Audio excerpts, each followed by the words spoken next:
Fresh morning விடிவெள்ளி நட்சத்திரங்கள் அனைவருக்கும் வணக்கம். எல்லோரும் நல்லா இருக்கீங்களா? சாப்பிட்டீங்களா?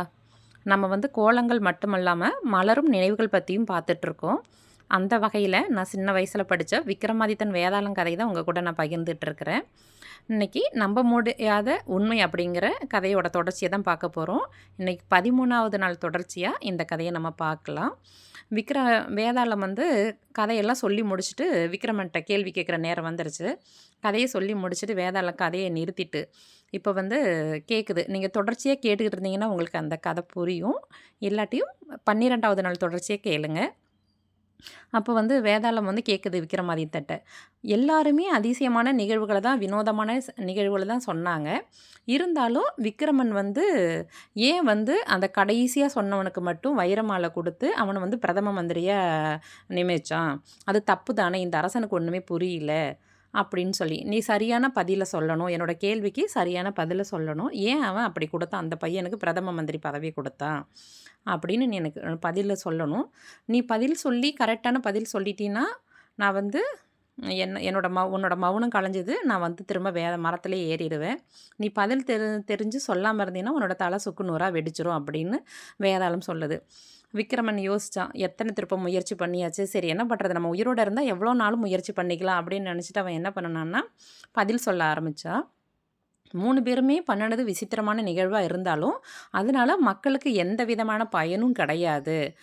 அந்த வினோதமான நிகழ்வுனால மக்களுக்கு எந்த பயனும் கிடையாது. கடைசியாக சொன்னவன் கரெக்டான உண்மையை சொன்னான். அந்த உண்மையினால் மக்களோட அறிவு கண்ணு திறந்தது இல்லாமல் மன்னனோட அறிவு கண்ணும் திறந்தான். அதனால் நாட்டில் என்ன நடக்குதுங்கிறத ஒரு எதிர்த்து கேட்குற துணிவு அந்த இளைஞனுக்கு இருக்குது. அதனால் அவன் சொன்னது தான் உண்மையான, நம்ப முடியாத உண்மை.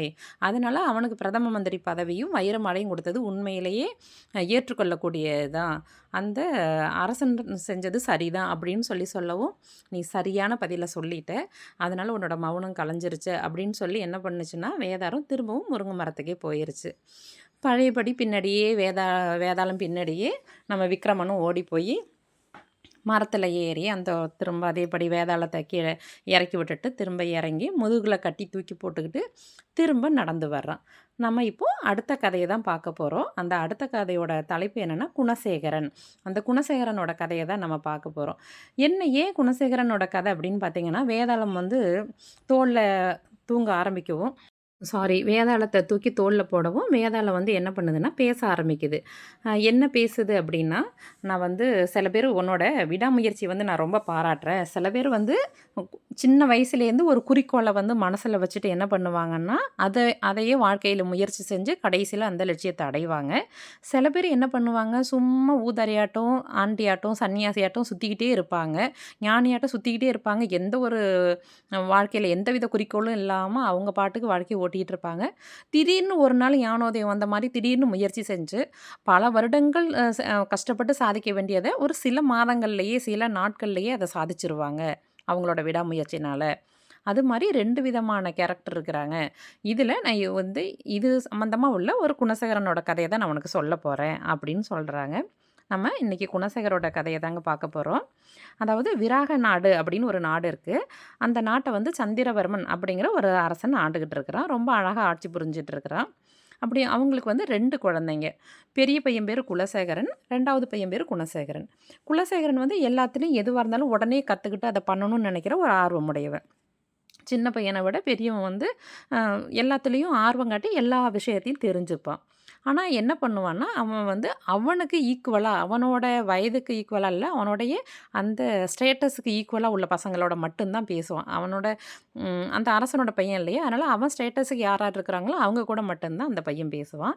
குணசேகரன் இதில் கொஞ்சம் வித்தியாசமானவன். இவனுக்கு அப்படியே ஆப்போசிட். அவன் பெருசாக எதுலேயுமே ஆர்வம் காமிக்க மாட்டான். எல்லாரு கூடயும் சரி சமமாக பேசுவான். அவனுக்கு ஏழை, பணக்காரன், அரசன் அப்படி இப்படின்னு எந்த ஒரு வித்தியாசமும் கிடையாது. எல்லார் கூடயும் அவன் சகஜமாக எல்லார் கூடயும் அவன் பேசிகிட்டு இருப்பான். இப்படி அவன் இவங்களோட பிறந்த நாளையெல்லாம் வெகு விமர்சையாக, அரசனோட பையன் இல்லையா, நல்லா கொண்டாடிட்டு இருந்தான் அந்த சந்திரவர்மன். அப்படி அவங்களுக்கு 10வது நாள் 10வது வருட பிறந்த நாள் வந்துச்சு. அந்த 10வது பிறந்த நாளுக்கு அவங்களோட அந்த யார் அரசனோட குருநாதர் சம்பு நாரதர். அவர் என்ன பண்ணாருன்னா ஒரு கருட பொம்மையை பரிசாக கொடுத்தாரு. இவங்க பிறந்த நாளுக்கு ஒரு கருட பொம்மைய வந்து பரிசா குடுத்தாரு. அது பெரிய பொம்மையாவும் இருந்துச்சு.